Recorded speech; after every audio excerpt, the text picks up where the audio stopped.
Good morning, good afternoon, and good evening, speed gamers from around the world. I am Udaimonistic, and we have yet another A Link to the Past. No major glitches, no save and quit. Spring Tournament 2018 elimination bracket match, actually. Two really exciting racers in front of you today. I've actually commentated for both of them. On the left, you have FeralPigMan, and on the right, Solidus. So just a brief thing about these runners as they get through the first part of Escape here, talking to the uncle. Last time we'll see him alive. FeralPigMan walked into this tournament with a PB. It may have actually been a more recent one, but 1:30.57, and his best tournament time was a 1:31.01. And then Solidus walked in with a 1:27.25, but his best tournament time has been a 1:29.20. So as we get further and further in this elimination bracket, it's going to continue to be more and more tight with these matches. So looking at their best tournament times, we're looking at something within 2 minutes of each other. That's as simple as a Moldorm or a Ganonfall, and very much a possibility in this kind of setting, in a race setting, that our runners could, be looking at that kind of difference in their run. But so I've talked about these runners a little bit in the past. FeralPigman's been speed racing games in general for about 4 years. He's had this game for about 9 months in his repertoire. And Solidus has been speed racing for 5 years, all 5 of it being spent in this game. So I'd be really excited to see if his consistency is what ends up paying off for him here today.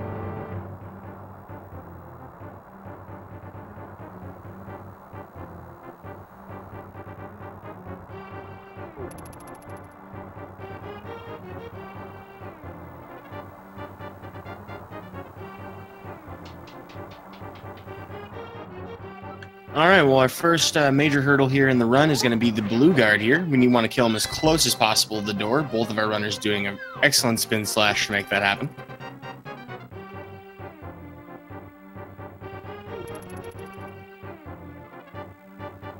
And, of course, they'll make their way all the way to the basement. So far, not much separating the two of them. We do have sync on their screen when it comes to their timers, so we're about maybe a full second and a half apart.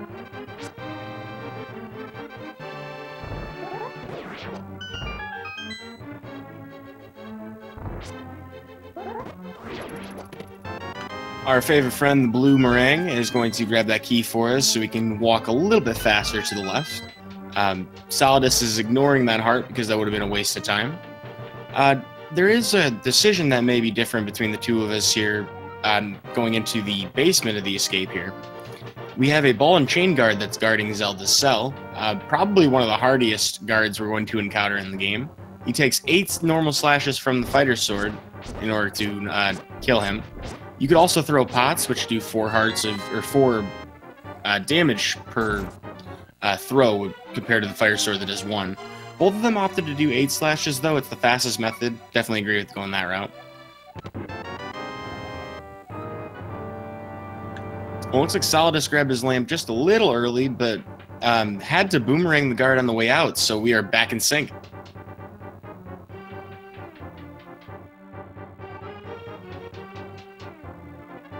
Provided that everything works out smoothly for our runners, they're hoping to have a sub 6 minute escape. Some people will go as low as like 5:52 if they're doing really good. Although anything around 6 or maybe even a couple seconds beyond that is pretty normal, pretty par for the course.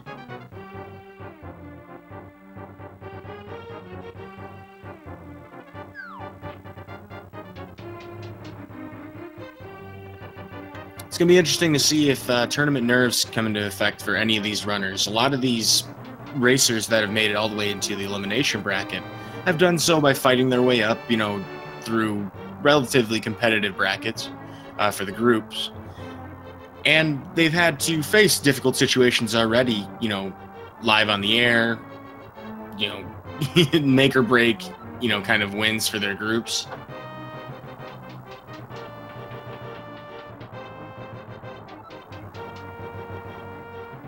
Now it's got me looking at the records.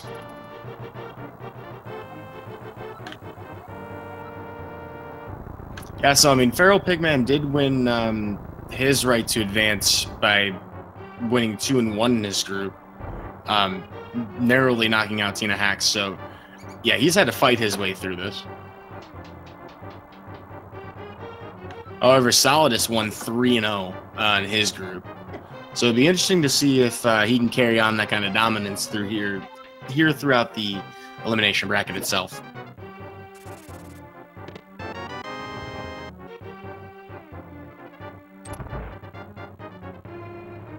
Well, we're making our way to the very back few rooms of the escape. There are a couple of instances of RNG to deal with yet. We're going to pump our way through some water here because it's a little faster than just walking cardinally. We have a key rat here who has the key we need for this door. Solidus doesn't have the northwest key rat to deal with. Looks like FeralPigMan also getting through without any major issues. If you don't catch that rat on the way through, it takes at least a couple of extra seconds to grab it. So easy way to lose time there. You also notice the runners will hug the left wall on their way through that room, the lit room. Reason why is because the bats will never get in your way if you go that route, and it might take you one slash or one boomerang, but it's usually not too bad. So Solidus walking through escape right around 5:54, maybe 5:55. Excellent escape time. FeralPigMan just under 6 minutes himself, so roughly 5 or so seconds the difference between these two runners. Not bad at all.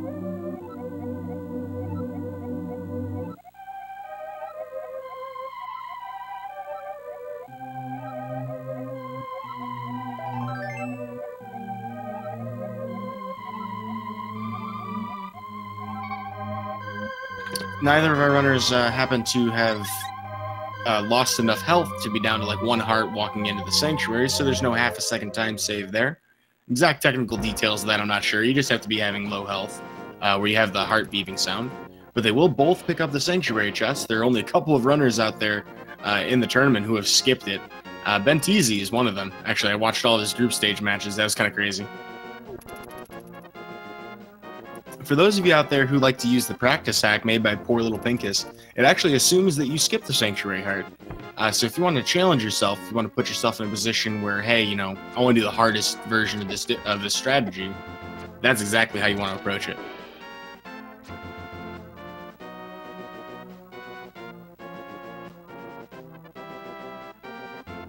Well, here is Eastern Palace coming up next. We have another example of where the movement technique pumping kind of works, or at least helps us out a lot. Pumping's a thing, just to kind of briefly touch on it. Link moves most efficiently when he starts his walking animation moving north or west. All of his walking animation in cardinal directions alternates between 2 pixels per frame and 1 pixel per frame, but it starts on 2 in those directions, and if you go right and down, it starts on 1. Now, you have to be really good at mashing to get the best use out of it, but stairs are nice because you can do it in both directions. If you're walking north, you can mash left and right. So done optimally, you can save up to like 3 seconds on your way into Eastern Palace just through the stairs leading to it. But that took me way longer than the amount of time it saved them to explain it. We got the Stalfos room here on Solidus' screen first. You see we're throwing a couple pots there. He's even going to pick up a small magic refill, which is nice. He's going to save a couple of frames after the boss. But we forced 2 of those Stalfos to spawn in places where they're not valid, one underneath the pot and one outside the room. And we just throw 2 more pots to kill the rest, taking advantage of the spawn triggers and Link's position.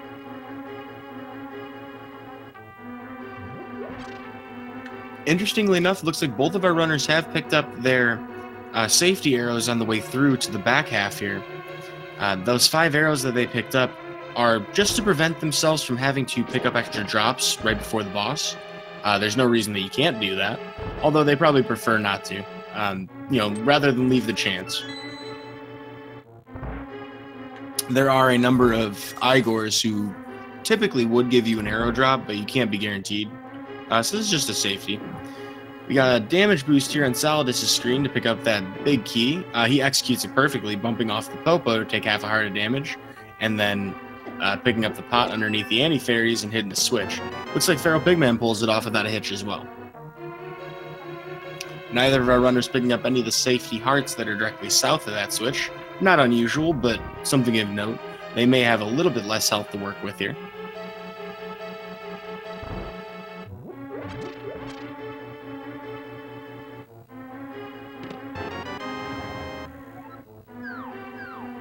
Well, with our bow in hand and a couple of keys we're picking up on the way, we are ready to say hi to our old friends, the Armos Knights.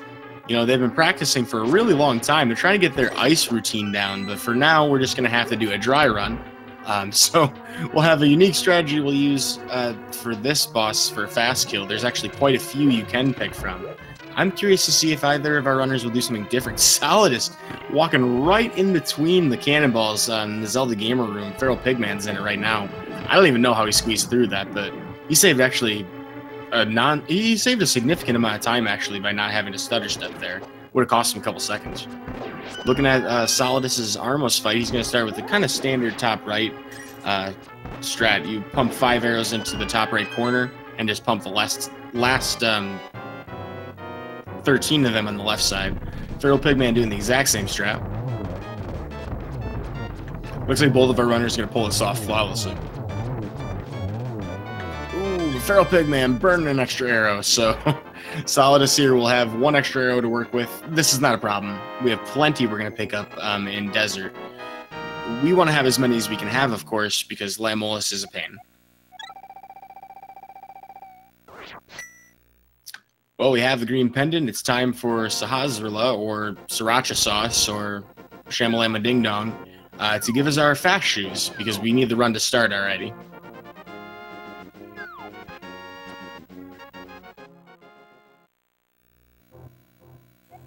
You know, our runners are doing pretty well overall to be leaving the Eastern split right around 11 minutes. It's pretty fast for most runners out there, particularly those in the higher end of the leaderboard. We got a spin speed on Solidus' screen. You'll see it on FeralPigman's next.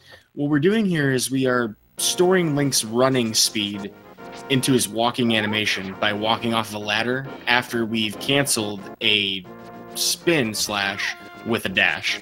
Kind of complicated how it all works out, but all you really need to know is that while you're on the same screen after activating it, if you walk off a manual staircase, the game gets confused and you go fast. Breaking the screen with a screen transition, or jumping into a hole or whatever, or even just starting a dash will cancel it completely. And you can test to see if it works because your sword will no longer work. Looks like Solidus is going to pull off a really nice one going into the library in the desert. That's a pretty risky one to do because it only saves you a little bit of time, and if you mess it up, you actually lose time. You can't really try it a whole bunch of times. FeralPigman also executing a really nice spin speed going into the library. Solidus gets one leaving the library. Yeah, so functionally speaking, spin speed is a glitch called super speed. We overlap a lot of names. And it only saves you a handful of seconds across the entire run. It can also help you get around certain enemies. Well, Solidus gets his water dash on his way to the desert. These are very highly optimized screens, so there's only so much we can really do to be faster here. We want to avoid as much grass and water as we can. If you're dashing directly through water instead of the side like that water dash, Link's movement animation even in dash mode is pretty slow.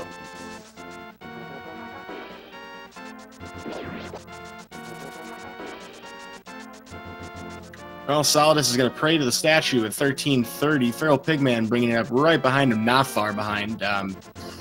Roughly 10 seconds difference? Yep, 10 seconds difference.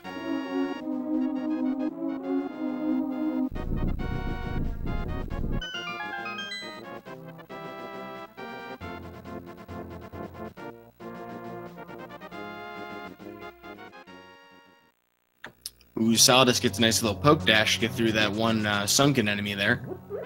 Kind of hard to get that because you have to hold out your sword, move slightly to the side of your strafe for at least dash cancel, and then charge right through.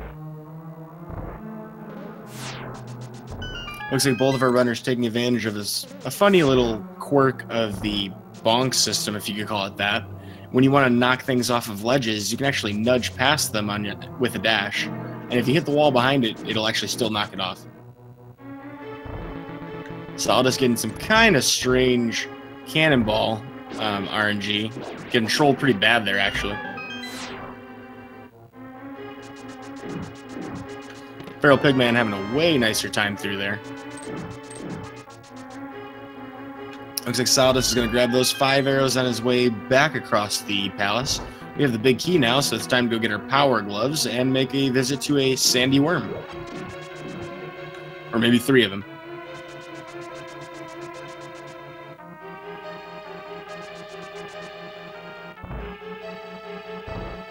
This Circle of Pots room with the BMO statues has quite a few things we can pick up here. Both of our runners picking up 10 arrows on their way through. They could pick up more rupees as well as more health if they were in a bad spot. Looks like they're pretty good right now, though. They're just going to make it right through.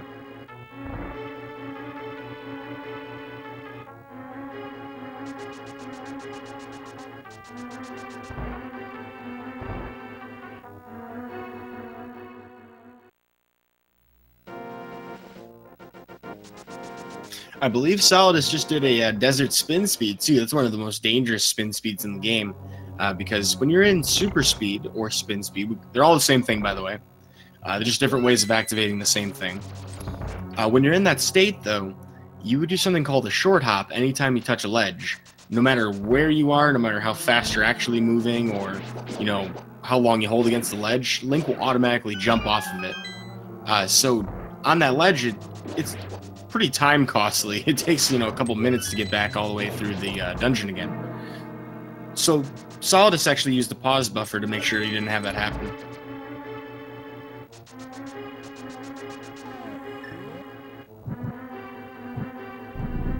Well, they are neck and neck still, pretty much the difference of this cutscene. However, Lambolus here is usually the great equalizer. Somebody usually has some kind of issue with it.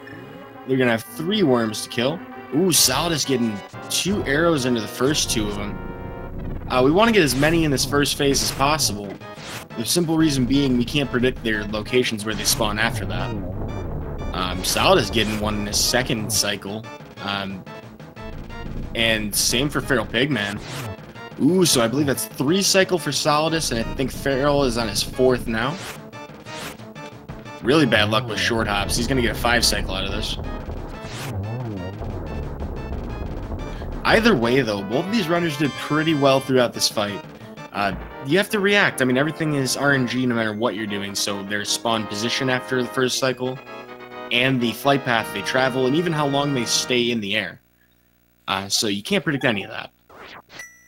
Yeah, nice Sandman slash dash out of Solidus there. There's just a very specific position where you can dash right on top of that guy. Looks like FeralPigMan probably going to go for the same thing. Excellently done. We got a fun little minor glitch coming up ahead called Fake Flippers. Fake Flippers is one of those tournament legal glitches that allows us to basically save, I don't know what, 6 to 8 seconds. It's not much. As opposed to walking through the left side of Hyrule Castle to get to the mountain. By entering the water really close to a screen transition, exactly 1 pixel away, we have a 2-frame window where we can actually move Link before the game says, hey, wait a second, you don't have flippers. And then by bypassing that check, we're never even going to have to worry about having them. We're not going to have to pick them up until, gosh, halfway through the Dark World later on in the game. It's a volatile glitch, though. If you get hit while you're in that state in the water, you'll actually soft lock the game, because the game doesn't know where to put Link. But both of our runners pulled it off without a hitch, so they should have saved their time pretty well here.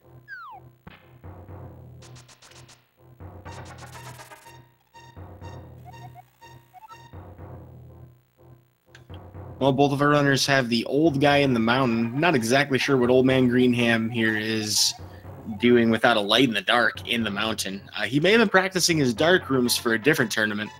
Not sure that's going to pay off for him today, though.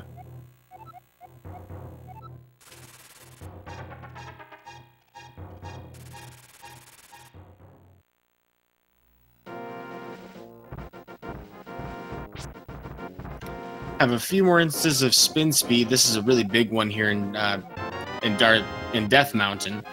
These ladders you have to still pump either way. Definitely want to. You save a few seconds on that one.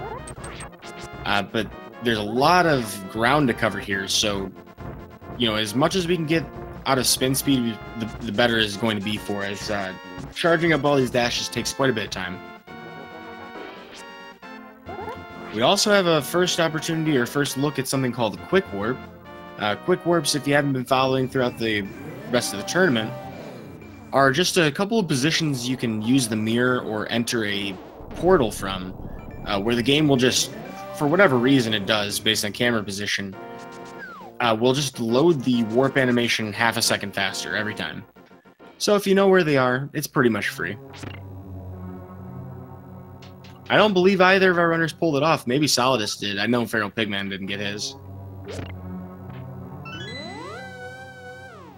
Ah, yes, the coffee break room. Solidus is in this tile room here in the basement of Hera. FeralPigMan not far behind. A couple different ways you can deal with this room. It looks like Solidus is attempting the boom dash, but just a little bit shy on that one. It's kind of a difficult maneuver. It's a 3-frame perfect input. You have to do an item dash and throw a boomerang in a different direction. So you actually have to start the dash charge going forward and then throw it. Solidus doesn't have a lot of time to wait, though, so he's going to just kill that last tile as soon as possible. Really nice boomerang throw to hit the crystal switch.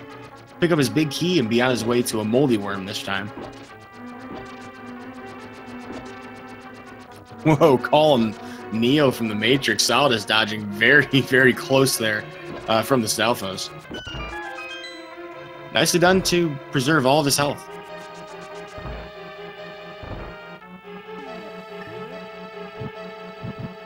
Well, here in the ascent of Tower of Hera, Solidus having a really good first hard hat beetle room. Doing pretty much as optimally as I know you can do it. Could be faster strats, I don't know of them. We're going to get our first example of a bomb jump in this dungeon as well. Solidus is lining up for it right now. He's got to switch to his bombs. He's got a 2-pixel window to stand against the ledge if he doesn't want to do a dash, but by doing a dash bonk against the wall to the left or the right, he extends that to 6 pixels, so it's much more flexible. I recommend doing that if you're new to the run. And then you don't have to risk falling down that hole as much. Looks like Solidus also got a nice bumper skip, but FeralPigMan taking advantage of a spin slash to line himself up as close as possible to that ledge. That is faster than doing the dash bonk. A little less reliable, though. Well, no, I mean, that setup's pretty good, though. If you get that setup figured out, that's definitely a good way to do it. So we've got the Moldorm fight here. We're going to take 6 slashes from our sword to knock him out, and after that 5th one, he goes real fast. Looks like Solidus has no problems finishing that up.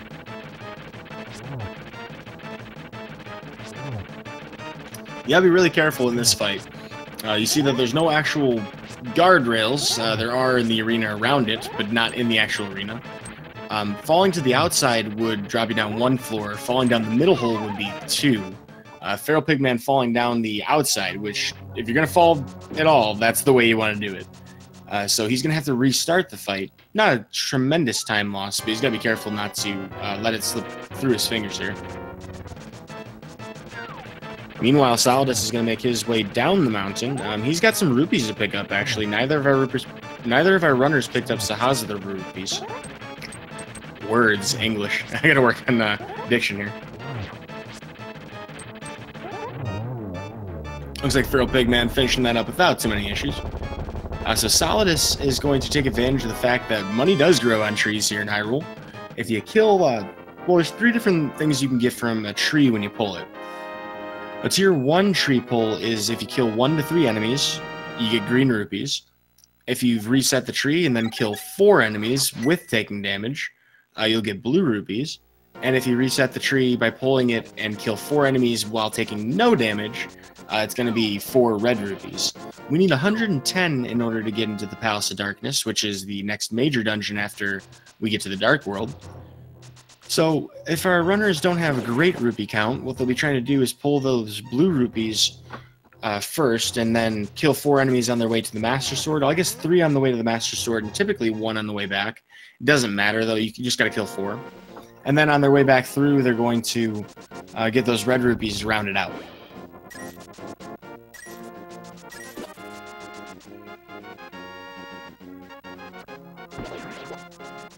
So that's the first one for FeralPigMan. He should be getting the last one with sword beams on his way back through. Solidus is about 45 seconds ahead of him right now, maybe a full minute.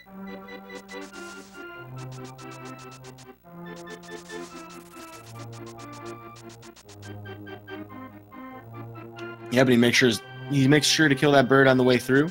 He is also going to skip the mushrooms, so we're not going to have any kind of safeties out of Solidus today. But with 106, you might be thinking to yourself, well, don't we need 110? We're going to pick up 6 naturally in the Hyrule Castle Tower, and there are several other rupees you can pretty reliably get on the way to Palace of Darkness, whether it's drops or even just a couple of incidental things you can do with the boomerang. As it turns out, if you stun an enemy with the boomerang, they'll always drop 1 green rupee for you. So if you're short by like 1 or 2, no big deal. Yeah, looking at it, it's about a 50-second gap between these runners.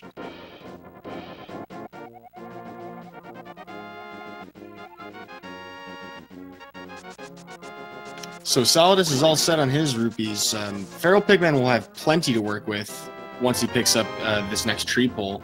He does pick up a mushroom. Remains to be seen whether or not he's going to actually turn that in for powder, or if he's just having that as a backup for fake powder. Looks like Feral's going to skip that last red rupee because he just doesn't need it. He's going to pick up more anyway. And Solidus gets that 5-drop. You'll notice here that Solidus is going to dash through those enemies. Those particular blue guards belong to something called the prize pack. All enemies in the game that have drops will have, a certain group they belong to. And by manipulating the prize pack, by trying to avoid incrementing it to the next step in the cycle, we're trying to preserve a fairy drop to hopefully get it in Turtle Rock maybe some 45 minutes later.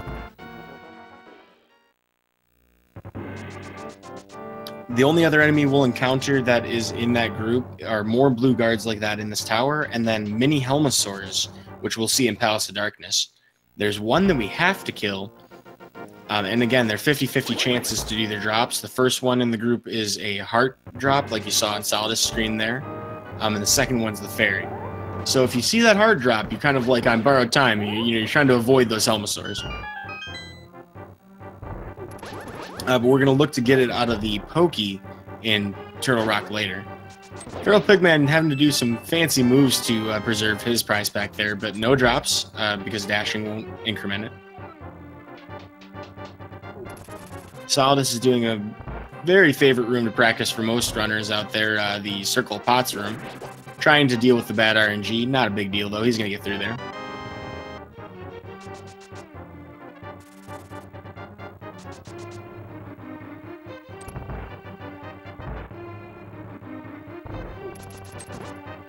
All in all, our runners are doing pretty well to get to Aghanim this quickly in the race. Plenty of things that could have gone wrong, to be honest with you. And even with FeralPigMan taking a couple falls or taking a fall to Moldorm, still really not that far behind.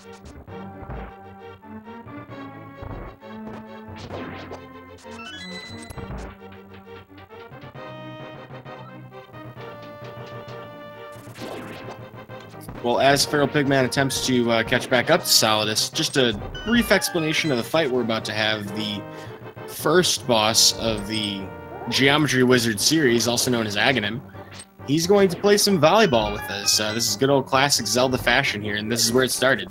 So his first attack in the cycle, it's a 5-attack cycle, will always be a reflectable yellow ball. That's the kind of stuff that does damage to him. Attacks 2, 3, and 4 have a 50-50 chance of being that yellow ball or a blue ball. He hasn't had any yet, but the blue balls waste time. Nobody likes blue balls in this community. And that's one right there for Solidus. The best case scenario is to get none. You have to do 6 attacks to knock him out. And then that 5th attack in the cycle also is lightning attack. Can't do anything with that. Then it all repeats. So that first one's guaranteed. But so 0 blue balls would be the best. 15's the worst you could possibly get if you hit all the guaranteed shots. Cough, cough, Scribo. Twice. Speaking of twice, Solidus has 2 blue balls so far. And that's pretty good. On average, most runners would expect to see around 3 for most situations. So 2 is pretty good for a tournament setting. And Solidus is into the Dark World at 29 minutes and 20 seconds or 15 seconds. That's a really fast time. FeralPigMan has received 2 blue balls already.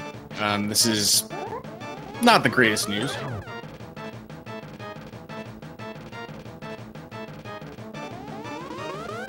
The added thing that detracts from the time loss that you're already looking at if you get more blue balls, is that if you have enough of them, you may actually see an extra lightning attack cycle, which is even more time wasted.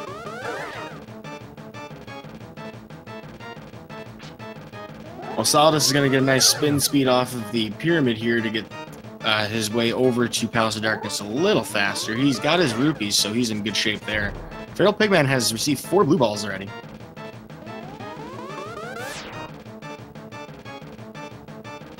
He's either moving to the beat or expressing some frustration. I can relate to both.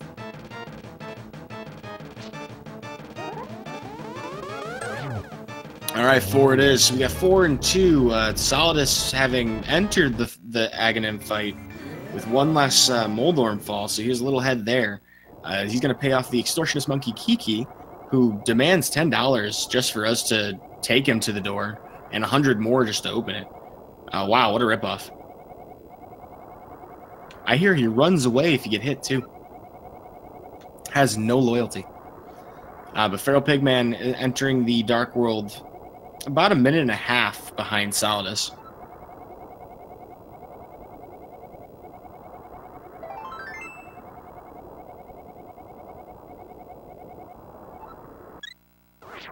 Well, Solidus is in the Palace of Darkness now, and FeralPigman's on his way over. He's got 111 rupees, plenty for Kiki, as long as he doesn't take any hits, while he has Kiki following. Solidus, though, is going to show us why this place is oftentimes called the Palace of Mirrors.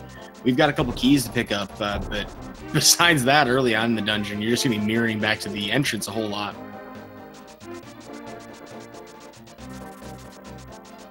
That's already twice for Solidus.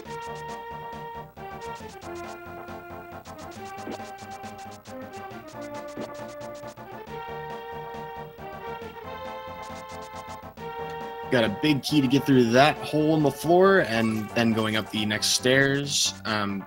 After that, we're going to make our way to the back half to do a really nice, very nifty bomb jump called the Hammer Jump. Ironically, it doesn't actually involve using a hammer, it just involves receiving one.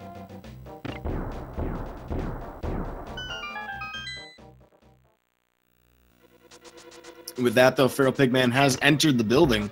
Solidus trying to pad his lead here. So just to kind of explain this bomb jump that we're going to see, we're going to clip through a railing. Railings in this game were not designed for Link to move through them horizontally. So we're going to place a bomb on a perfect Y coordinate pixel and Link on another perfect Y coordinate pixel. So we're going to use some item switches and buffers through the menu to try and line it up properly. Solidus getting it, and I think that might have been 2 buffers, could have been 3. But that's as close as you can get to the perfect based on what is already available to you from item switching. Very nice bomb, hammer jump from Solidus. I'm impressed by that. I suppose when you do it enough times over enough years.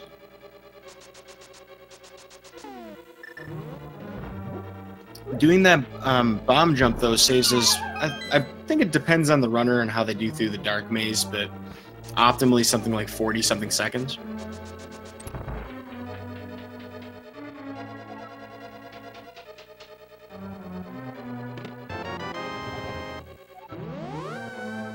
Also of note here, while Solidus may feel pretty confident about his Helmasaur King, he will pick up that 1 heart refill in the room right before, in the sexy statue room. The reason being is sword beams make these next few rooms much faster. Well, FeralPigman's on his way to make some kind of comeback, hopefully, for his sake. He's going to pull off his hammer jump next. We'll see how he does with it. He uses 1 extra buffer to line up the bomb, but that's very smart to do. Wow! So I'm pretty sure we had identical bomb jumps from both of these runners. Very, very nicely executed from both of them.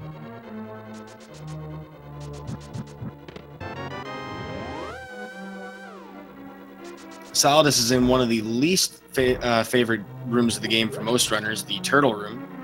Having a little minor mishap with one of them, but he doesn't take any damage, and that's what matters the most.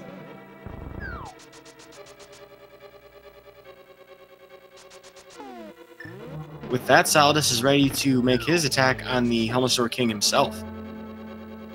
Ooh, Feral's got to be careful there. He's going to have to take full heal here. But Solidus needs to do 17 hammer hits to the face in order to pop that shell off. If you do the 17th hit while there's a fireball active on the screen, it'll actually despawn. Ooh, Solidus got to be careful here. Down to 3 hearts, and everything Helmasaur King does 2 hearts. Down to 1 heart. Uh-oh. Solidus, why? Please. Okay, he pulls it off. What the hell? That is brass something. I'll let you use your imagination.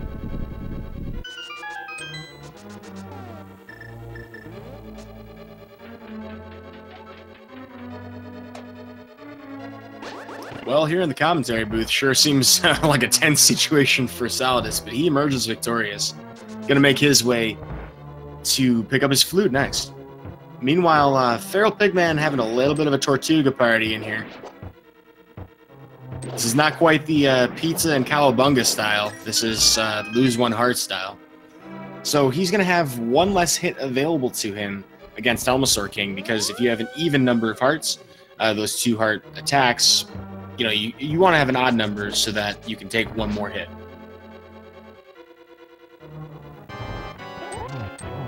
Well, let's see how FeralPigMan does on this fight. Hopefully getting a little less fireballs the way Solidus did. That was brutal.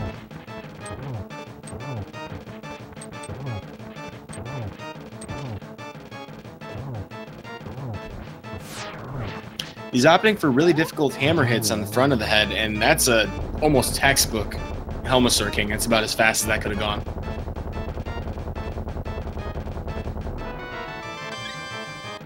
Well, Feral will make up a little bit of time there. Oh, Solidus getting hit by the Murder Dactyl. Ouch. Oh, no, I think he actually took health from something else. I think Murder Dactyls do half a heart more than he has taken total.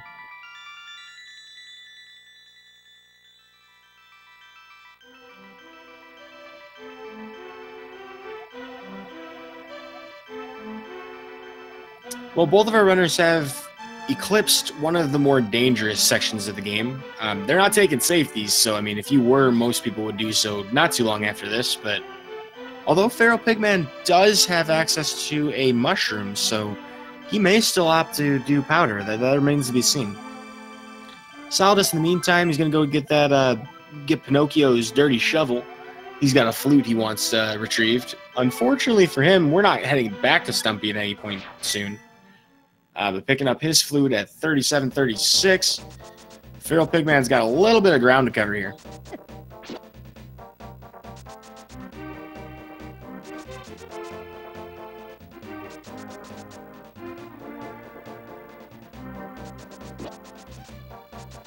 We'll get another instance of spin speed here from Solidus. This one's probably a little more important because we're passing Usain Bolt, the fastest guard in Hyrule, and it's actually really hard to get around him otherwise.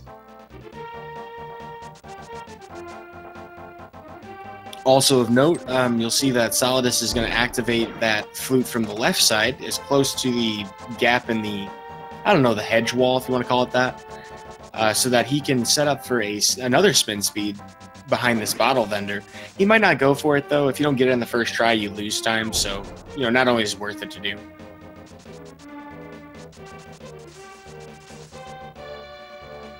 Very nicely done by Solidus there. And looks like FeralPigMan's about to get his flute. It appears to be about a minute and 15 difference. I'm losing track of my keyframes here, but it's certainly not an insurmountable gap.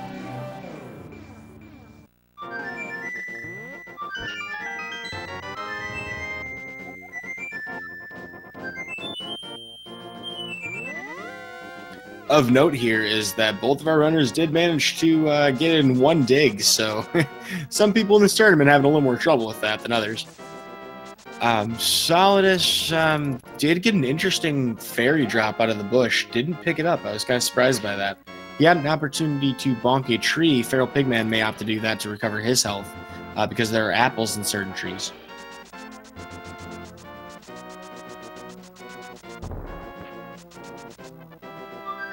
So FeralPigMan activates his flute from the left side. If you were going to flute to turn in powder, you would typically do that from the south to activate the flute.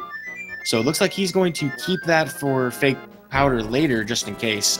Very smart, very safe tournament strategy to take.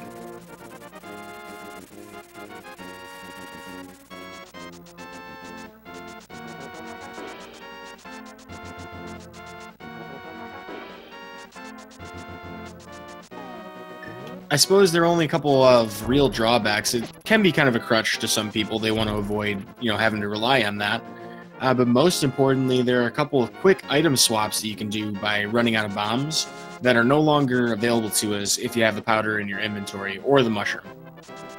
So Solidus is here in Thieves Town. He's trying to get that God Pixel. I mean, he gets the God Pixel on the second try, but the RNG just wasn't working for it. So he's got to be really careful here. A heart and a half to work with. Pretty much everything in this dungeon just became lethal to him.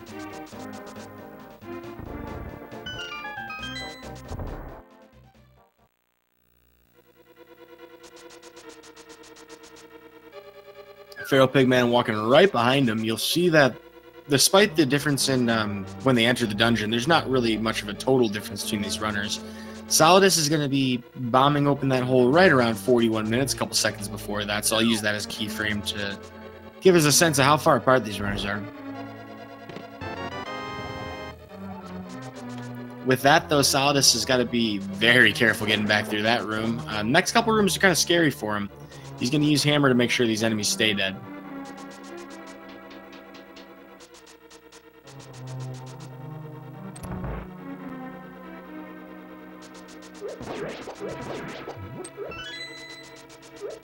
Here in the basement, though, Solidus needs to take the, what we presume to be a maiden, outside. We'll go bring her to the light first. That's a different story. We're also going to get our Titan's Mitts, which are the reason that we're going to this dungeon so early in the route.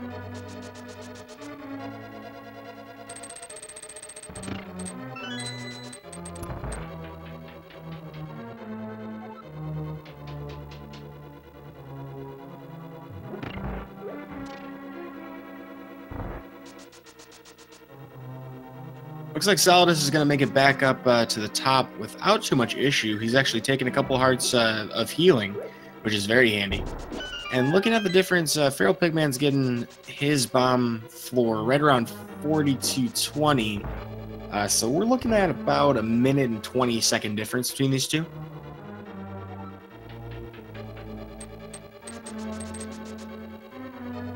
Alrighty, the blind fight. So we got 3 hits per head.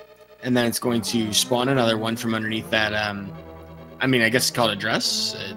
I don't even want to know. Got 2 different attacks that you can get hit by. You can be hit directly by one of the heads, which does 2 hearts of damage, or hit a fireball, which does 1. Ooh, Solidus. Got to be really careful here. Whoa, what a clutch dash. He has nerves of steel to do that. He could have collided with any of those fireballs, but with an absolutely insane dash. And I say insane because I don't even know if he has a sanity after that. By clutching it out, though, he's going to make his way through the last hit of blind. I'm just happy to see he made it through alive. That refight is very difficult.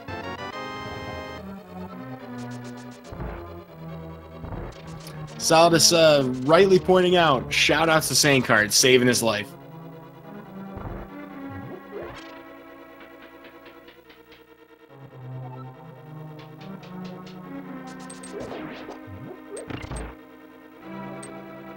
Well, FeralPigman, I think, has 1 extra, maybe 2 extra hearts compared to where Solidus was walking into the fight. And this is a scripted fight, as long as everything goes by, the exact plan, or you're in the right position, doing the right sword slashes. You should be able to reproduce this fight completely the same every single time. Ooh, but Feral's going to take a hug, so that's going to give him some really weird patterns. He's got to get into his bullet hell mode to dodge these. Down to a heart and a half. Half a heart. And he's going to clutch it out, too. Holy smokes. Wow.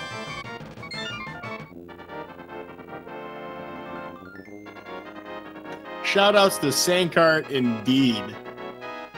Oh my goodness.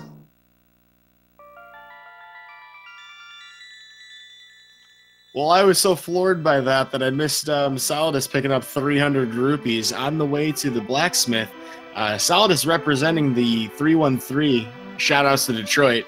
I'm from the metro area myself. With his rupee count. We're going to pick up 300 rupees from the bombable hut because we're going to need them for the other extortionist, the Zora King. We're going to pick up 300 more after we pick up our sword upgrade on the way to Skull Woods, which is our next destination.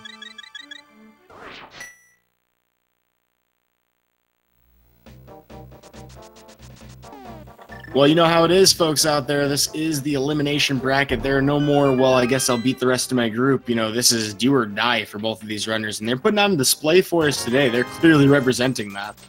Tell you what, though, I've seen both of them in chat mentioning that was crazy. The best thing you guys can do to support them is give them a follow. These guys run Zelda pretty seriously, and if you want to learn a little bit about the route, if you want to... Oh, Solidus missing the fence dash. I was just saying nice things about you, man. You can't do that. Come on. But give them a follow. These guys will have plenty more of, speed running to watch. I know they also play other games as well. Looks like FeralPig's going to trade in his sword. Solidus here, having picked up his Hot Cheeto sword, is going to go visit the Moth King.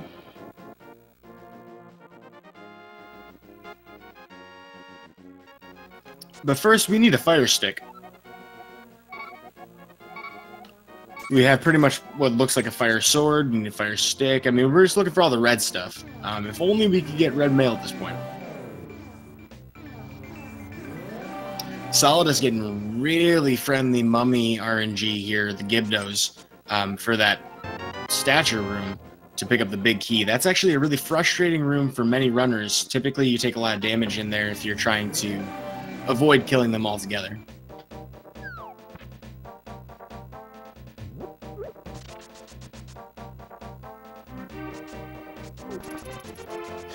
And FeralPigMan, the legend, is going to bring us a fence dash today.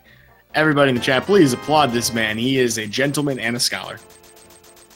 A true connoisseur of memes and swag strats. Now, Solidus could make up some points in the books with me if he does a bird toss today. Not going to hold out for it, but it would be cool.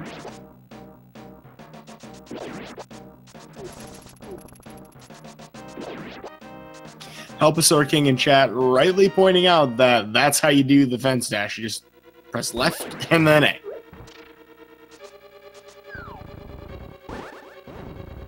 Ooh, FeralPigman's going to get grabbed trying to get to that big key.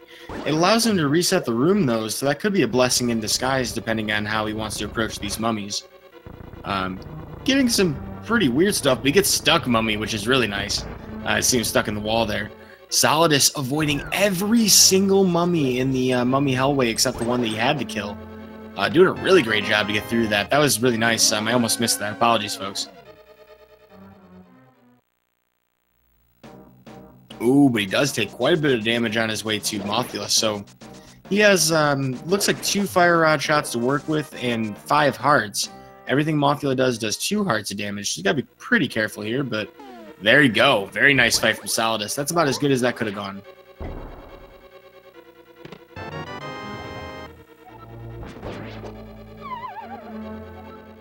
Well, FeralPigman pulls off his bomb jump to get the fire rod very efficiently.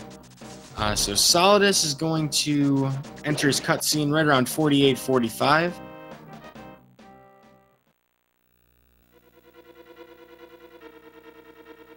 Despite the lead that Solidus has here, has not really padded out this lead by much. Started off earlier on with that Moldorm fall, about 40 seconds or so. Still looking to be inside of about a minute and a half, maybe even less than that.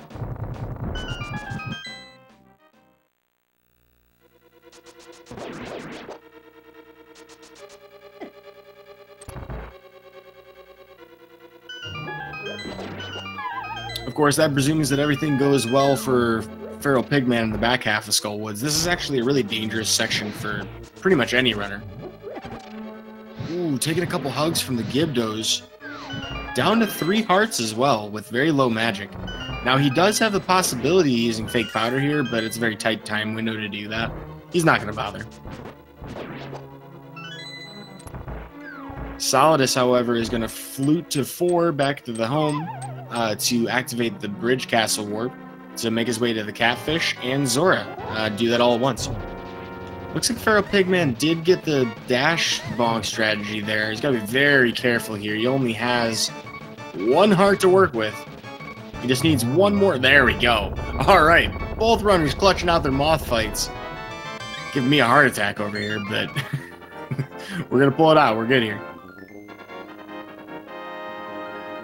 But our runners are not out of the woods yet. Their next destination is going to be Ice Palace. Another very dangerous boss fight and a relatively quick dungeon overall.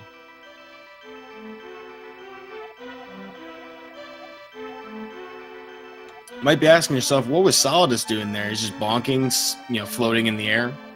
While the Quake monster cutscene's going through Mr. Catfish there, Link will stay suspended in that position, but the important thing is that bonking in that direction at that time lines us up for something called a Quick Warp. We talked about it earlier, but it's the exact right pixel to stand on to position the camera so that the game's warp animation is just faster. So I may have been wrong before. It looks like Solidus has padded out his lead a bit, up to about 2 minutes now, based on what we saw for Sword Up for FeralPigMan. So it looks like Solidus' overall execution has been a little bit smoother. Not enough where, a Moldorm 2 fall or a Ganon fall would be irrelevant, but certainly a sizable amount, based on what we've seen for the last few splits.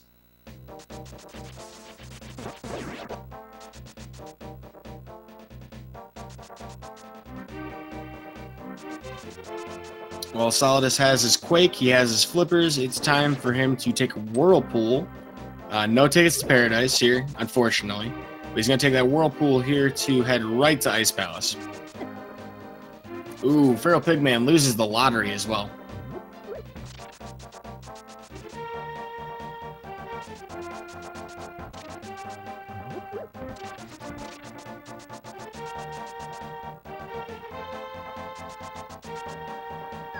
So Ice Palace here is a dungeon where, if you don't know how to do bomb jumps, you may be spending quite a lot of time here. The bomb jump that we do here, called the Ice Palace Bomb Jump, I know, points for creativity, right? Is going to skip pretty much half the dungeon, if not more. So it's very vital to learn this one if you're going to pick up this category. Even if you're only going to casually play it, I recommend, or like play randomizer or something, I definitely recommend learning that bomb jump.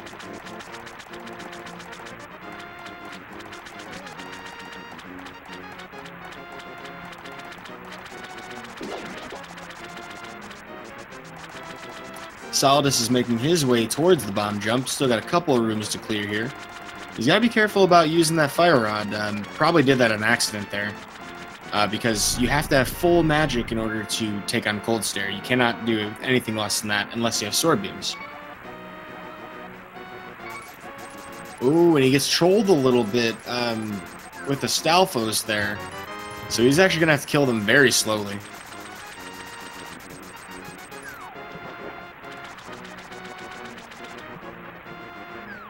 That's one of the laggiest rooms in the game outside of like Thieves Town. So yeah, that's not a good way to get through that room. That's going to slow him down considerably.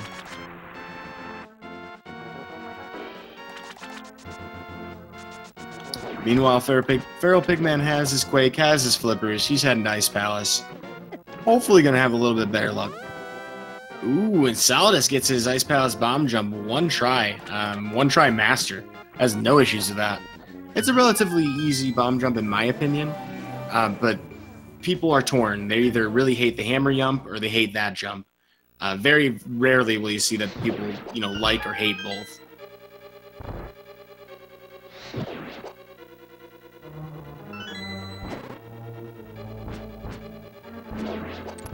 While Solidus looks to be in pretty good shape to take on the boss outside of having taken some hearts of damage, he will be able to afford one Cold Stare Hug and one Icicle attack before he is down to half a heart, so he does have a little bit of survivability here.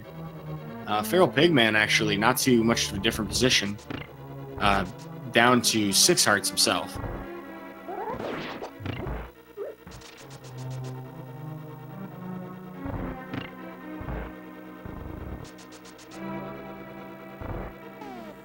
So you're going to see on Solidus' screen, we're going to use all of our magic.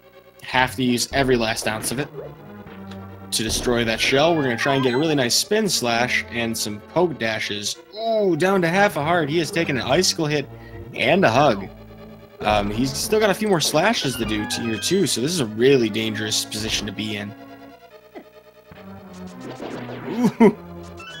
Solidus, quit giving me heart attacks, man. Appreciate you clutching out your fights, though. So with half a heart, Solidus survives. FeralPigMan doing his bomb jump.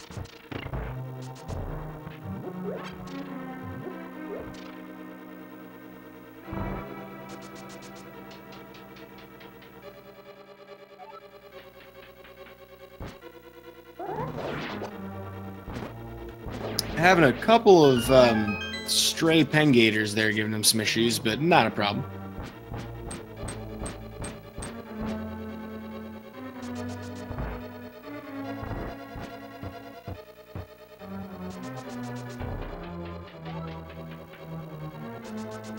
Yeah, so it just goes to show how short this dungeon is. And it looks like FeralPigMan actually has a pretty good chance at saving some time here with a good cold stare. Chat rightly pointing out that this is the clutchest of runs for both of these runners. Alright, so Solidus emerges from Ice Palace at 56:20. Let's see if FeralPigMan can catch up some of this time here. Ooh, Solidus misses the bus. That's going to cost him. The bus fare for that duck is some treats that I don't believe he has offhand. Well, FeralPigMan's setup looks to be alright. There we go. Almost flawless fight from FeralPigMan. That's about as good as he could have hoped for. For all intents and purposes, pretty much flawless.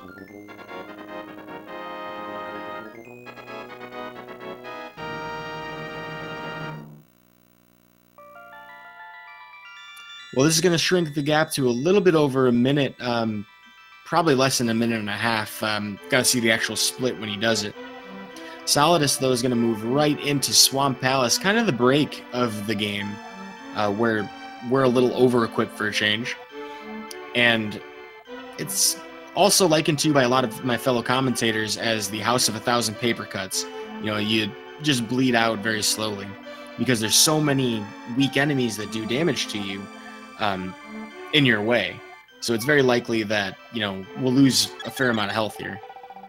Looking at these splits, it looks like we are about a minute and a half behind for FeralPigMan, so he is not too far away from Solidus here. Has a chance to make up some more time in this split as well.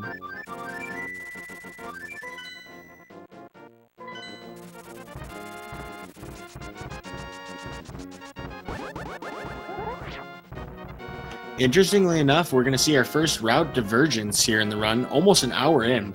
FeralPigMan is going to head to the top of Death Mountain. He's doing this now to pick up his Ether Medallion, which he wants for Misery Mire. It's possible he could be heading to Mire next. He might just be doing his shopping run or his errands now, which is not that all uncommon.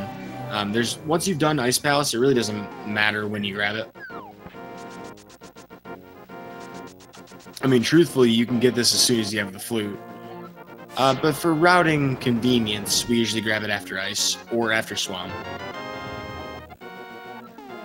So we now have everything we need to get into dungeons. We're still going to need an Ice Rod, but FeralPigMan's not grabbing that right now. In the meantime, Solidus is doing a little bit of water temple puzzles. You know, Swamp Palace is not exactly the funnest place to be.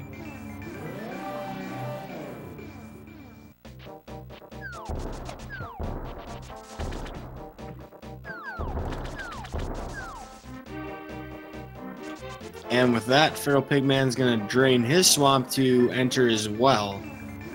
So with that minute and a half, minute 45 difference here, his best way to save time in the split is one, just being really clean, and two, he may attempt a zero cycle Argus. I actually don't know if FeralPigMan regularly goes for that. That would be the largest chunk of time that he could save over Solidus if Solidus didn't do it.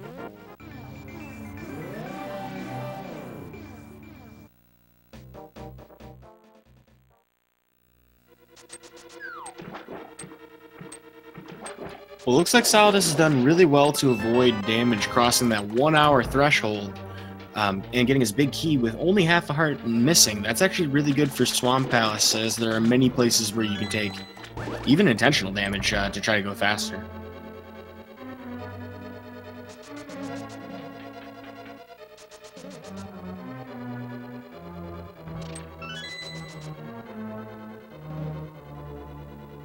It looks like we're going to be just a little outside of getting a high five from these runners. FeralPigMan just a screen shy of being able to do that. Solidus will pick up his hook shot. He lines himself up with the statue south of him and walks up to the chest, moving directly diagonal southeast afterwards. Will give him the perfect setup for a hook shot clip, going through some of those railings to just get a little faster to the key. He's going to do something called a hook dash against that pot there, to make this pot a little easier to pick up. So I never explained item dashing. If you, in the Japanese 1.0 version, use an item and dash on the same frame, you'll do something called an item dash, very creatively named, where the item stays active throughout the dash. Different effects for different items, depends on what it does. For example, a bow dash won't actually shoot the arrow until you stop. But a hook dash will activate super speed, which we can use even if we haven't touched a staircase to move fast. We can still take advantage of some weird quirks of that to pick up things underneath other objects easier. I don't actually have a full explanation for how that part works, but that's the reason we do it.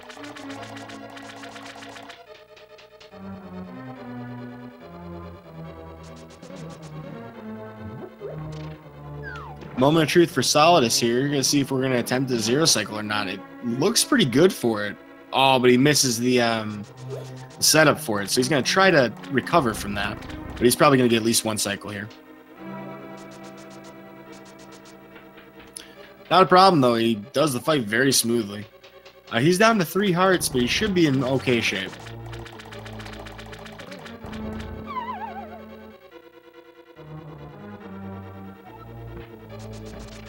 Parisian player dropping mad truth bombs in chat. We usually say it works because it's a link to the past, and I have to agree with that.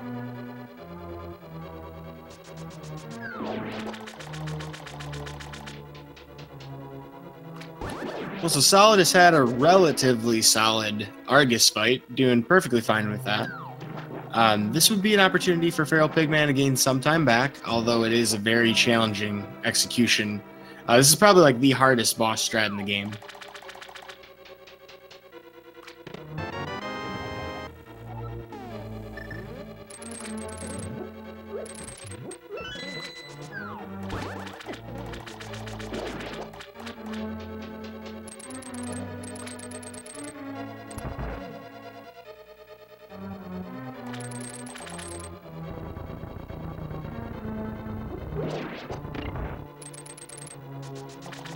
Also, this is also the longest cutscene in the game, too, so if it seems like Solidus has been mashing buttons forever, it's because of that.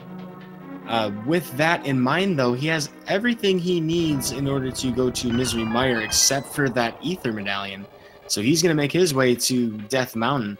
There may have been an important reason why FeralPigMan would have grabbed it first, is because you want to have full health walking into Misery Mire to do the second room in there called Mire 2, again, creatively named.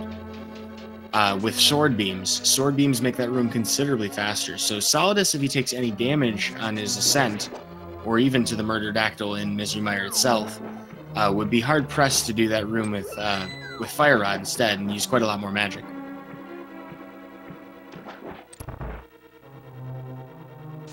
Alright, moment of truth for FeralPigMan. Do we get the zero cycle today? We get the attempt. Oh, it was looking so good. No worries, though. He's still going to get a very fast kill out of this. Pretty much finishing it up at the end of that cycle. So FeralPigMan will actually save time on that fight. The exact amount, hard to say.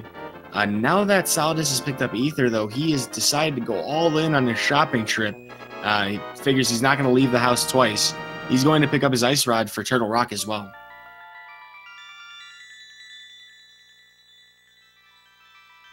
I'm very impressed with the boss fights from both of these runners. They've clutched out some of the hairier situations and made very admirable attempts on the hardest boss strats, like, for example, Zero Cycle Argus. Even though neither of them were able to completely pull it off, they still had very fast kills, and neither of them died, so excellently done.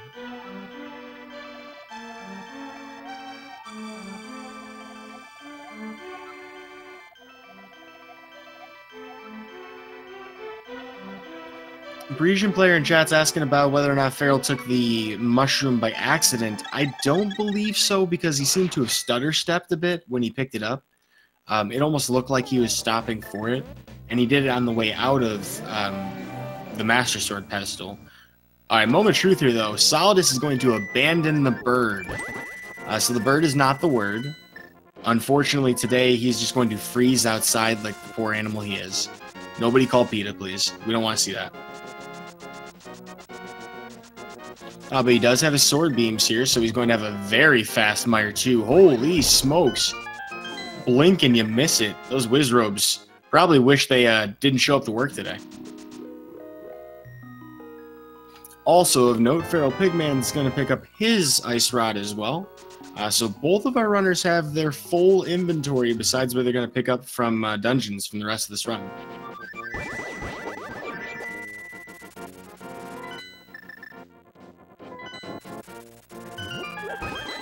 So this just kind of highlights how close these two runners are.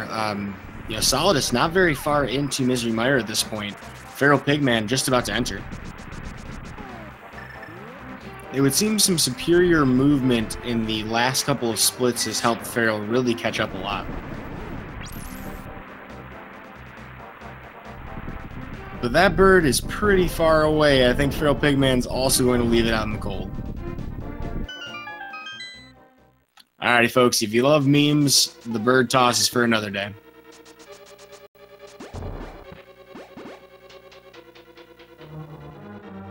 On the bright side, though, FeralPigMan does have his sword beams. Let's see if he can pull off a similar fast Mire too.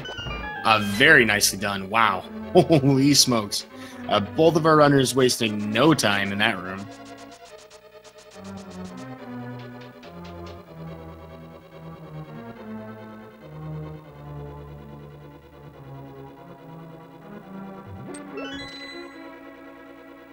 Yeah, I think FeralPigMan almost was contemplating it, but he would have had to have waited to activate his ether in order to make that a reality. And nah, at that point, everybody likes the memes. It's just, you know, you can only afford so much time lost on that. And this is a single elimination bracket. We are no longer in the group stage here, so we can't really afford to lose a match because of something like a 2 or 3 second difference. So while we joke around about the bird toss, folks, it is absolutely not required.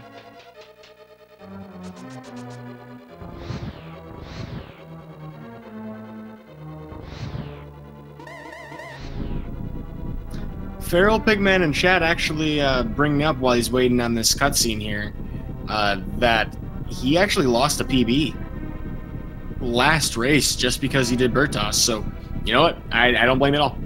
I don't judge that whatsoever.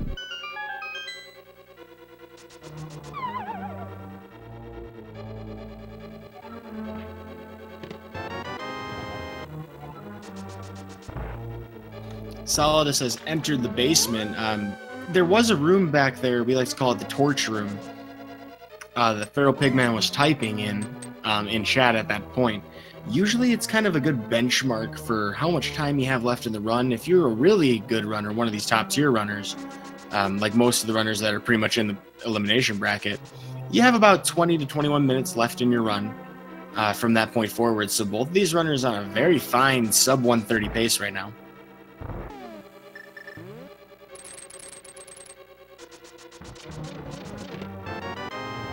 Alright, so Solidus has only lost 3 hearts, 3 planned hearts, by the way. You're going to see FeralPigMan in his next screen lose those very same hearts trying to get this key. And he was already down 1 extra. We're going to see a damage boost strat, probably the WQ strat here out of Solidus. We're going to stand in the poisonous goop to take 1 heart of damage and do some nice spin attacks. If we do this optimally, we can actually prevent Vitreous from doing any lightning attacks. Solidus pulling off the Zero Cycle. Really exciting stuff. That was a great fight.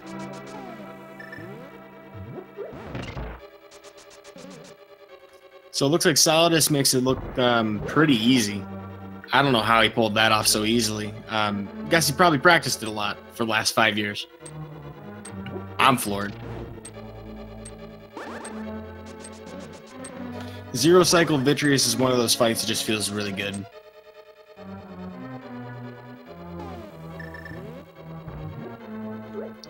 We'll get a chance to see FeralPigMan. Oh yeah, he has the mushroom, so he's not going to drop his last bomb. Never mind.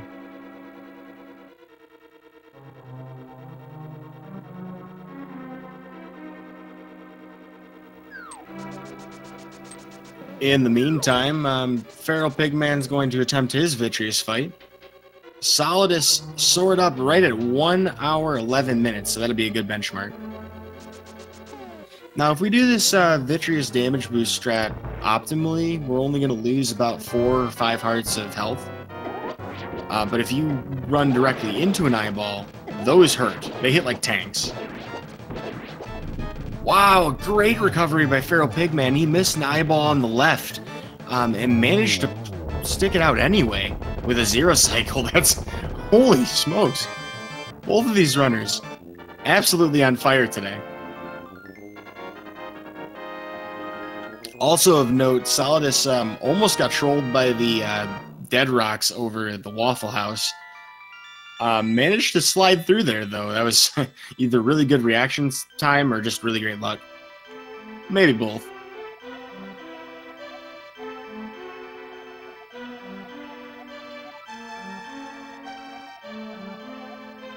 In the meantime, though, Solidus has finished up the Death Mountain ascent. It's time to take on Turtle Rock. Or, actually, I don't know the word for rock in Spanish, but Tortuga Rock, I guess you could call it that.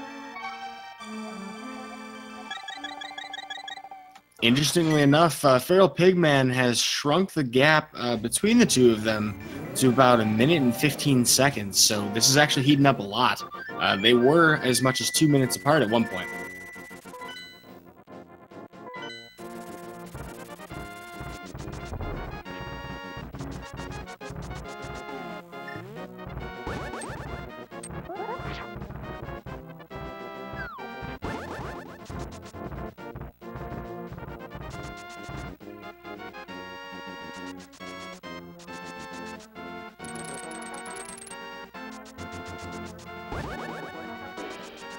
Oh, as it turns out, rock in Spanish is actually rock. It's the exact same word.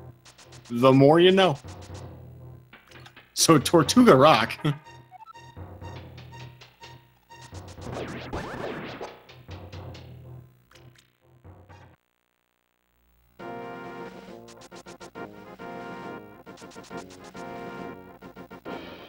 So you see in this roller room, we're going to take advantage of iframes to try and get past that second one. Solidus taking an extra hit, so this is going to be very tense for him. Most enemies at this point do 4 hearts of damage. Now he does have a chance at getting that fairy drop in the next room from this pokey, so this is kind of one we're hoping for. Ooh, we did not give the drop, so he may not have even incremented the first one in the prize pack either. He's going to have to be very careful in this chain chomp room with 1 heart left. He's about to get attacked. Oh no, Solidus. The bright side for him, though, is he did get the key from the chest. He doesn't have to repeat the entire room. He just has to get through next time. But that's actually going to give FeralPigman a lot of time to catch back up. As much as half a minute off of that death alone.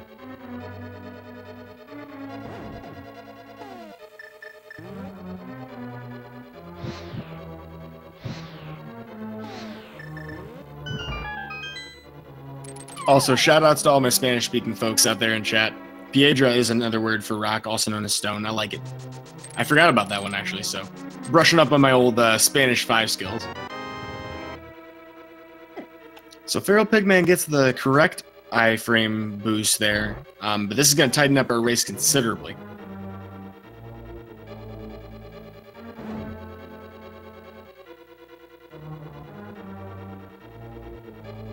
Alright, so FeralPigMan has an opportunity at that fairy drop. He probably doesn't even really want it that bad here, but he does get it. And the full magic refill! He gets the full restock room right before Chomps. That's as ideal as it gets if you're going to get him. Nice damage boost, or nice iframe boost off the pegs. Wow. FeralPigMan, I don't know if he feels like he has a springboard under his feet, but I would feel like it if I had that. Solidus picks up his big key. Also has full health, full magic, so he's in pretty good shape. Looks like he did get his full, or it looks like he did get his fairy drop after all. We get a small high five finally from the two of them. So yeah, you have it right. There's only a few screens difference here.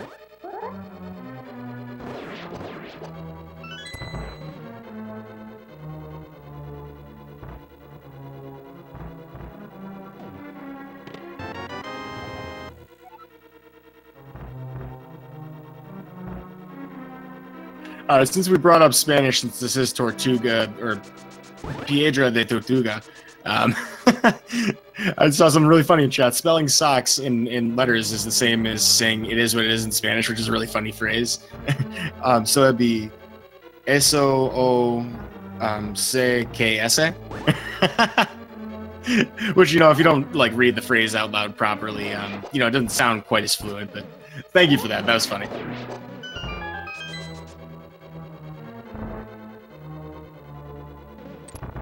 Alrighty, so both of our runners only have lost one heart, so they're in really great shape with health. Solidus is going to be the first one to the laser bridge. This is an important skip because it does 4 hearts of damage every time you get hit by one of those. Executes it flawlessly.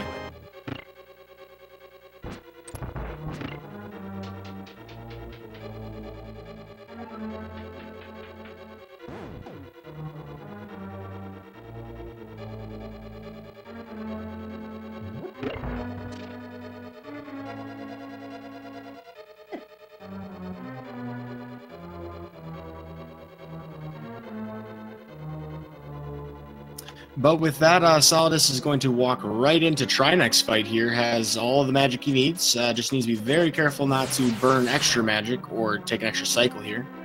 Remembers to switch his item. Very nicely done. And should be in good shape to finish it up. FeralPigMan also getting his laser skip as well. So we're going to get a 2 cycle for Solidus here. If he was a little quicker, he might have gotten 1, but not a problem. Never really an issue. It just takes a little bit of extra time.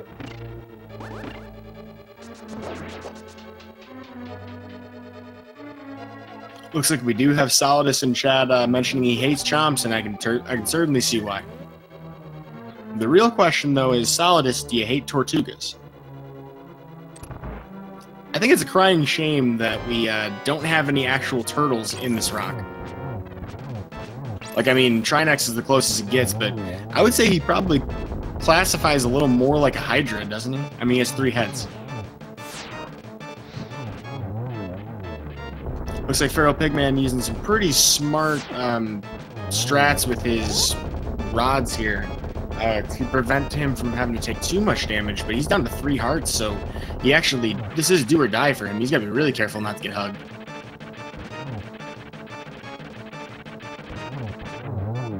Wow, nice slashes. So we're going to see in a moment that Solidus is soared up here right at 119. Well, you know what time it is, folks. It's time for us to go get some bacon dinner. We're heading to Ganon's Tower, and we're going to see some pretty fun execution from here on out. We got a lot of kill rooms. We got a few puzzles.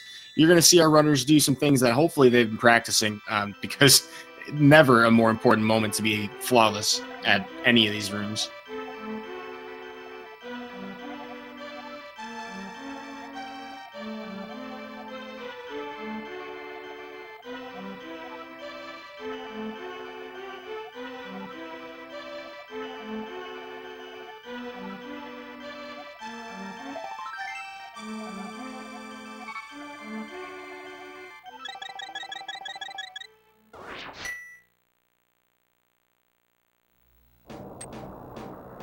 Well, so looking at the sword up time for FeralPigMan there. We are within 1 minute of the split difference here. So, you know, anything could really be the reason that one of these runners pulls ahead or falls behind.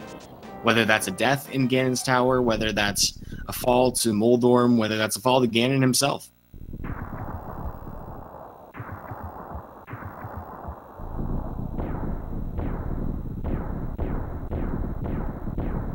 I like APIs in chat mentioning that it's a Hydra turtle whose shell is a rock. All right, I accept it.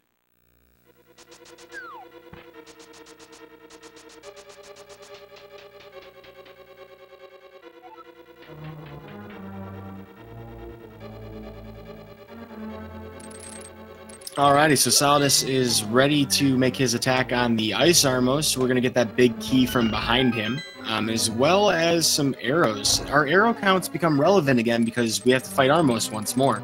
We need 18 at the minimum to do a fast kill. We're going to pick up 5 from that pot that you see on Solidus' screen, and potentially another 5 from the pot north of the hole, and then maybe even another 10 from this chest. They have some flexibility about which ones they grab. FeralPigMan does have a few extra to spare, so he should have a little bit of time saved from those. But Solidus is going to try to delay these Armos from reaching their resting position until he's ready to do the rest of the fast kill.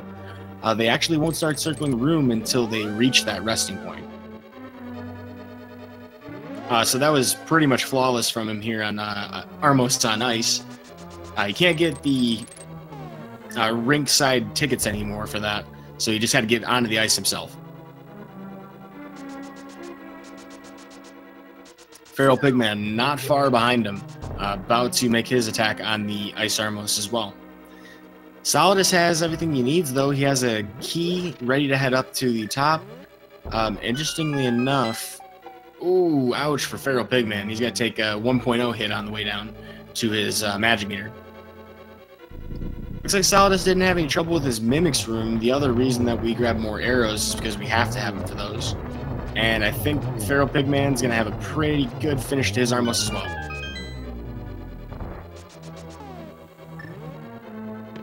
Conster in chat asking about how close this match has been. It's been, I'd say, from about a minute to a minute and a half difference ever since the Moldorm fall for FeralPigMan. And it was very close before then.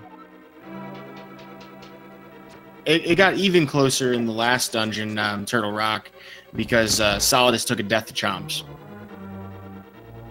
But Solidus ain't no chump, though. He's going to attack the Gauntlet next. He is working his way through some of these trickier conveyor belt rooms. FeralPigMan trying to finish up these Mimics quickly so he can be right on his heels.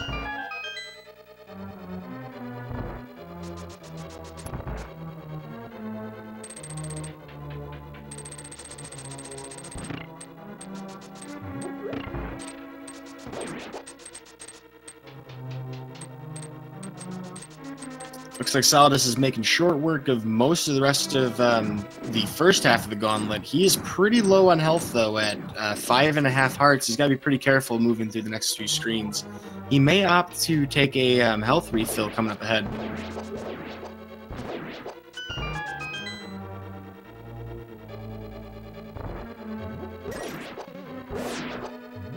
FeralPigMan's sitting a little comfier. He also has his mushroom, which he can use for fake powder if he gets to that position. Despite a very small mishap on Solidus' King of Samaria screen there, he does recover perfectly fine. Ooh, taking extra damage, though. That's not good. Yeah, Solidus is going to make the wise decision to pick up as many of these hearts as he can on his way. He's not going to have a chance to heal before Ganon, so, you know, he's walking into the end of the game with this much health, in the best case scenario. Looks like FeralPigMan's going to lose a little bit of time on his Leomolus 2 here, though. And he's out of magic, so he's got to be kind of careful about how he approaches the next few puzzles. Solidus almost running out himself.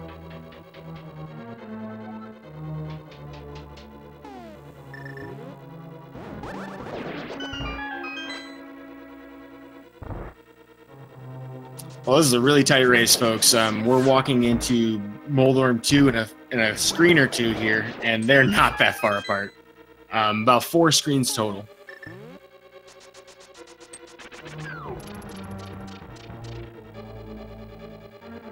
Solidus picking up the last gas before Ganon, the very last magic refill.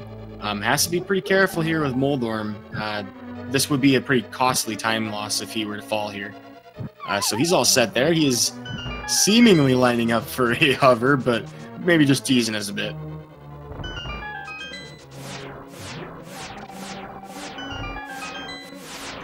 FeralPigman's hot on his heels here, though. Pretty close to fighting Moldorm 2 himself. So, depending on how Aghanim 2 goes here, the Geometry Wizard, this could get even tighter. Same deal as the first time. We got to hit him 6 times. This time he has 2 after images, which will always shoot reflective shots. I don't know if that was a triple. One of them might have missed. I'm not sure.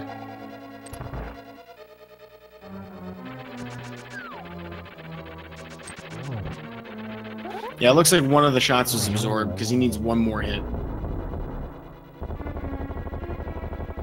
Well, Moldorm 2 is down for FeralPigman, so the race just continues getting closer. We're going to see if this is all going to come down to Ganon, and any kind of mistake could be deadly here. If you mess up by having an extra cycle or 2, if you take a death, if you fall, if you miss Torch Glitch. Solidus is under a lot of pressure here. Let's see if he can pull it off.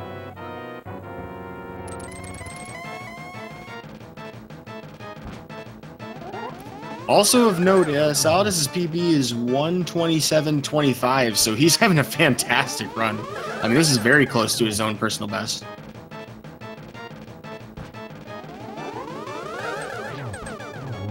Ooh, and FeralPigman gets it in 3 cycles, so that actually is a time save over Solidus. Looks like Solidus is in position to get a 1-in-1 cycle. He does pull it off, but he's down to 2.5 hearts. He can take 1 stray fire bat hit, and that's it.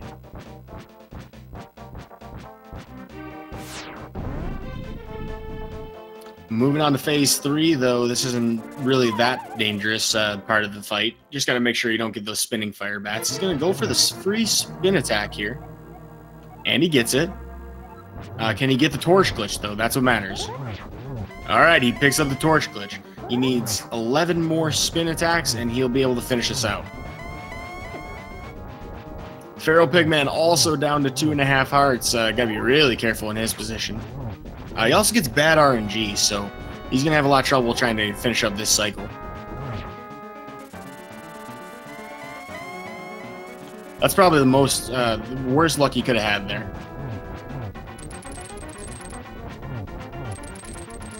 Solidus pulling off really nice triples here using the Fire Rod. He has magic to spare.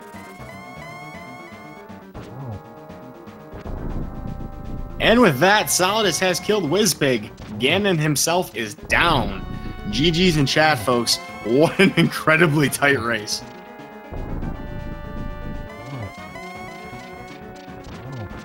Holy moly. And with that, Solidus will finish with an official Speed Racing TV time of 1 hour, 28 minutes, and 42 seconds. This will have been his best tournament time yet. I'm going to see if we can get Solidus in here for an interview, but please cheer FeralPigman on for his incredible run as well. Still on pace to do sub 130 if he gets some good spins here.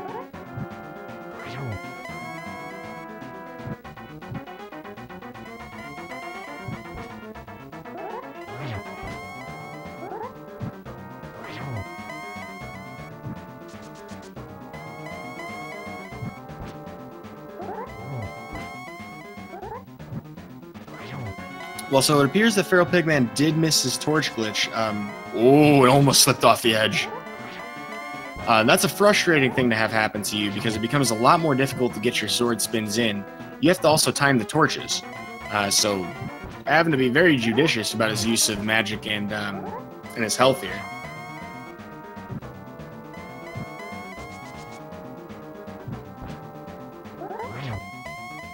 You only need 12 total sword spins. Ooh, he takes the fire bat hit. Down to half a heart. There is nothing he can take damage from now. By that I mean he'd be dead otherwise, but instead he's going to turn that right back onto Ganon, and with that, FeralPigman's going to finish it up. Woo, holy smokes. Alright, I'm going to see if Solidus is ready to come in for the interview.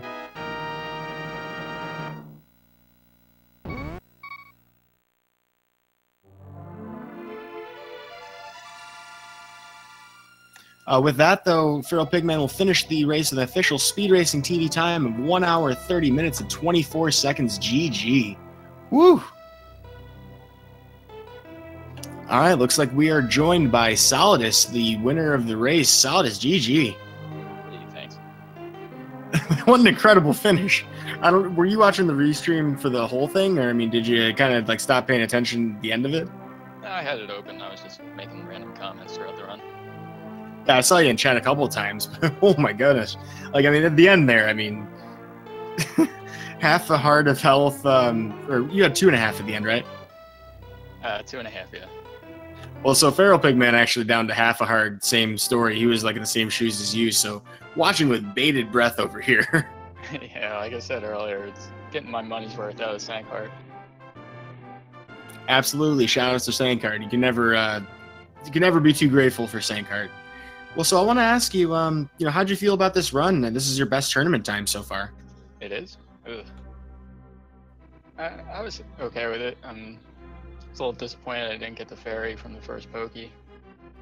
After that happened, I kind of knew something bad was going to happen in the Chomps. That makes sense. And that was the death that happened in your run. And we're also joined by FeralPigman. Feral, GG for your race. Holy smokes, that was close.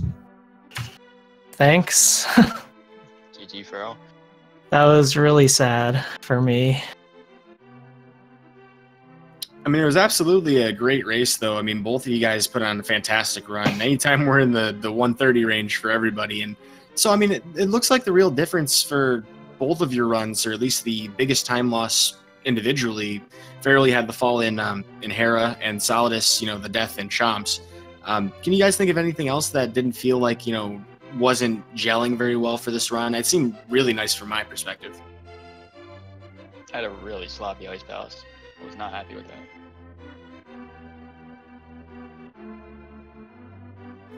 I mean, I guess for me, it was just missing that stupid torch glitch.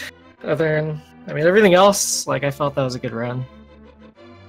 You know, in spite of that, it was a good Ganon fight despite missing torch glitch. I mean, a lot of people out there who haven't done it, or at least aren't as experienced as you are with it, would like to probably realize, or at least watch that fight to see how you sync the torches up, allowing you to get a lot more hits in. A lot of people will run out of magic doing that, so I mean, props to you for keeping your head cool in that situation. Yeah, it was better recovery than I expected, but I'm so mad. I shouldn't have gone for that extra hit before the torch, because that was the sub 130, dude. That's been my goal for like 8 months, and I choked it on that. About it. I had Ganon right next to the torch after it was about to go out, and I just didn't do it. That being said, though, your execution was fantastic today. I mean, Feral, I got to think that 130's coming. I mean, you're right there on the doorstep right now. Was that a PB for you, Feral? Yeah, it was still a 36-second PB. Nice, congrats. So, I mean, I guess I can't be like too bad. But... Hey, congratulations. Thanks. Yeah, you'll get there. We've had a lot of tournament PBs so far in the tournament, so I mean, even if you know, Solidus is going to walk away with the win on this one, Feral, that's got to be a great feeling to have a PB in a tournament race in front of all these people. Yeah, it does feel good. Last race I would have PB'd by like a sec. I missed my PB last race by like 0.6, I think. So it's nice to, I guess, come back and put another together. Also, Feral, I want to ask you your plans after, you know, this race. I mean, you still planning on grinding down for that 130? I mean, you're right there. Yeah, I mean, I can't really put it down right now. I love that. That's what we want to hear. Yeah, so I'll still be doing runs at least. So try to get that sub 130. I like the sound of that. And Solidus, I mean, that's going to put you against the winner of the well, you'll be facing off against BTILCX in round 2. And then if you win that race, you'll be playing off against the winner of Link Orange and Wolfie 83. Do you have anything you're going to try to do to prepare for that? Not really. I got a busy schedule coming up, and it's going to be tough getting some practice time in. Well, it's very clear that both of you have put in quite a lot of time into this game. You know, newer runners out there are probably looking at you guys like you're gods. I certainly look up to you guys as runners. You know, someday I hope to be another 15 or 16 minutes shy of where I'm at now. But it was an absolute privilege to watch this race. I do want to open up the floor to you guys. Do you have anything you want to say to your fans out there? I'll start with you, Feral. Well, I guess thanks for watching, everyone. GG Solidus, and thanks for the commentary. Pleasure, GG.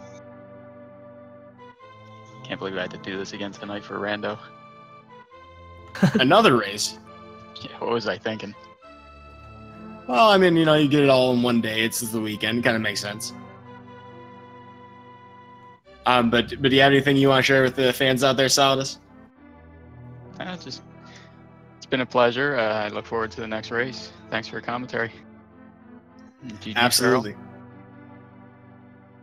Well, folks, it has been fun. I have another race I got to commentate in 15 minutes, so I'm going to probably end things out pretty shortly here, unless anybody else has any other words they want to share. But definitely recommend you guys follow these runners. They're not done with the Link to the Past. They have plenty more ahead. Looks like Solidus has another race today, actually. Probably on one of the speed gaming channels, I imagine, right? It's a good question. I haven't looked at the schedule yet. Either that or the Link to the Past randomizer channels, but you want to follow all those speed gaming channels if you want to see the rest of the No Major Glitches tournament. Still have a couple weeks left of this. And of course, follow these runners if you want to see more of their runs. Clearly, they're both the 130 caliber runners and lower, and going forward, even lower than that. So with that, it looks like it'll actually be on Speed Gaming 4. I just got confirmation from Vooligen.